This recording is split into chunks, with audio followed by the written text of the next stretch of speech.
இப்ப எனக்கு பெரிய ஃபேன் கிளப் இருக்கு, எனக்கு நிறைய காசு வந்துருச்சு, சிஎம் ஆயிரலாம்னு முடிவு பண்ணிட்டேன் நினைக்கிறாங்க. வெளியில இருந்து நீங்க பாக்குற மாதிரியான அரசியல் இன்னைக்கு கிடையாது. சினிமாவில பார்த்த நடிகனா பார்த்த மக்கள் இருக்கான்ல, அவனே உன்னை வேற மாதிரி பார்ப்பான். ஏன் விஜய் சாரை ஜோசப் விஜய் ஜோசப் விஜய் ஏன் சொல்றாங்க? மத்தவங்க பிரிக்கிறாங்க. எவ்வளவு கெட்ட சிந்தனை பாரு. ஏன் எம்ஜிஆர் மலையாளின்னு சொன்னாங்க?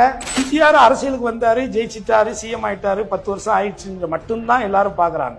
ஆனால் அதுக்கு வர்றதுக்கு முன்னாடியில இருந்து 20-25 வருடங்களாக அவர் திராவிட சித்தாந்தத்தின் மேலையும் மக்களுக்கான போராட்டங்கள்லையும் அவர் எத்தனை வருஷம் கலந்துகிட்டாரு, என்னென்னலாம் பண்ணியிருக்காருங்கிறதெல்லாம் யாருக்குமே தெரிய மாட்டேங்குது. அது யாரும் பார்க்க மாட்டேங்கிறான். உங்களை நடிகனா பிடிக்கும், எல்லாருக்கும் தானே என்ன பிடிச்சிருந்துச்சு.